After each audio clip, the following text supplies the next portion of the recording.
Hi everybody, welcome back to Political Excess. Today let's do another deep dive into an upcoming governor's election. This time let's take a look at Connecticut. I will get to the juicy competitive races coming up. I'm going to do a few more of these ones that are a little bit more under the radar. So let's take a look at Connecticut and get on Ballotpedia and get a little bit of background. The incumbent governor is Democrat Ned Lamont. He's running for re-election to a second term. 4 years ago when he won re-election, he won by a narrow 3-point margin. Prior to serving as governor, he did run for the U.S. Senate in 2006. He was the Democratic nominee, and he lost by about 10 points to independent Joe Lieberman. His opponent on the Republican side is Bob Stefanowski. Stefanowski did run for this seat and was the nominee 4 years ago, and he lost to Lamont by that narrow 3-point margin. Prior to running for governor, he was a businessman. So it will be a rematch, and we'll see if Bob Stefanowski can actually get it done this time or if he's going to be a two-time loser. As for their primaries, there's really nothing to say. The primaries were canceled, and they advanced to be their party's nominee. Let's go down here and see how this race is rated. And Cook Political Report has it at likely Democratic, Inside Elections has it at solid, and Larry Sabato has it at likely. My own rating for this, I think, is borderline safe to likely. Everything seemed to be pointing away from Stefanowski this time. He may be making a little bit of a comeback here in the final few weeks, but I don't think it's going to be enough to really actually make it truly competitive. But you never know. 4 years ago in that blue wave election, Stefanowski got pretty close, only 3 points. This environment is more favorable for the Republicans, but Ned Lamont is an incumbent now. Connecticut is a state where they're going to care more about abortion, and it's already a blue state as it is. If a Republican ever does win in Connecticut, it's probably going to be more one of these super moderate Northeast type Republican lights. But for some additional context, let's go down here and see how the counties have voted on a presidential level. And this shows us that over 91% of the population of the state lives in 6 counties that are solid Democratic. And that is defined in Ballotpedia as having voted for the Democrat for president in the last 3 elections. All the way on the other end, there's only 1 county that is solid Republican.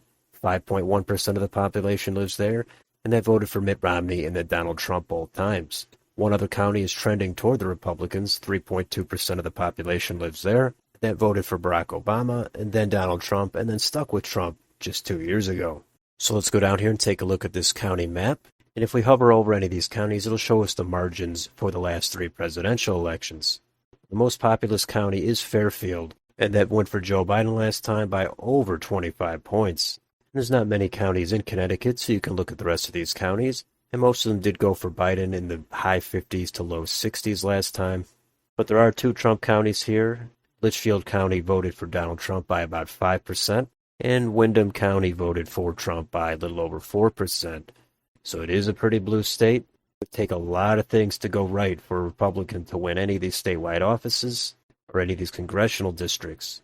State politics are different from national politics. And of course, Connecticut would be far more likely to elect a Republican governor than they would be a U.S. senator or vote for a Republican for president. And let's quickly take a look at YouTube and see what they've got on their channels. I believe this is Ned Lamont's channel. He doesn't really have any ads on here as of late. He's got some appearances he did with the press and a few other events he's done while he's in office.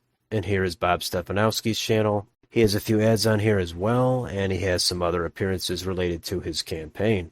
If you want to take a look at their official campaign websites, here is Ned Lamont's. See where he stands on the issues, take a look at any of his events, or donate to his campaign. And here is Bob Stefanowski's channel. If you want to buy any of his merch, see where he stands on the issues, or take a look at any of his campaign appearances. And what about any debates? Well, there already was a debate a few weeks ago. And for whatever reason, it is very hard to find this debate to watch in full on YouTube. All I'll provide here is this news article that provides an outline for the debates. There's supposed to be one more coming up, but it is highly disappointing that the debate is not easily accessible whatsoever. And let's go over to Wikipedia and see what they've got for endorsements. Neither of them really have too many. There's only a few for both Lamont and Stefanowski. I would imagine there's more than this. They're just not on here. How about the polling? Well, in the aggregate right now, Ned Lamont is up almost 14.5 points on Real Clear Politics. Let's go down here and see the individual polls. And the most recent poll from Fabrizio That is a Republican-aligned pollster. It shows a kind of a close race. Bob Stefanowski is down by 6, 46 to 40, but that is including this independent third-party candidate. I understand Bob Stefanowski tried to get him removed from the ballot. It didn't work. I imagine any third party is going to be helpful to Ned Lamont, taking away votes from Stefanowski. But the rest of these polls do show Ned Lamont with a pretty comfortable lead. Most of them are over a 10-point margin. And let's compare these results to how the polls stacked up back in 2018. So that was just over a 3-point margin for Ned Lamont. The final poll here from Gravis was way off, greatly underestimating Stefanowski and even underestimating Lamont by a few points. There wasn't too many polls taken of this race. I do think it was more under the radar. But of these polls, Quinnipiac probably got it closest, 47 to 43. So Lamont did win with under a majority of the vote. But I do think he is in a stronger position now than he was 4 years ago. And finally, let's get on Predicted to see what the markets are showing. And this shows us that the Democratic Party, or Ned Lamont, is at 92 cents favored to win. Republican Party, Bob Stefanowski, is at 10 cents. So that's pretty overwhelming for Lamont. As I've said, it is a blue state, and the last time a Republican won for governor of Connecticut was in 2006, so a little while ago, but not an extremely long time ago. And it actually hasn't been since 1986 that a Democrat was elected governor of Connecticut with more than 51% of the vote. So that is a little bit of a fun fact for you. I don't think Bob Stefanowski is going to win. He seems like he is going to underperform what he did last time. There could be an October or November surprise. Something could shake it up, but it would take a lot to actually shake it up enough for Stefanowski to actually take a lead in this.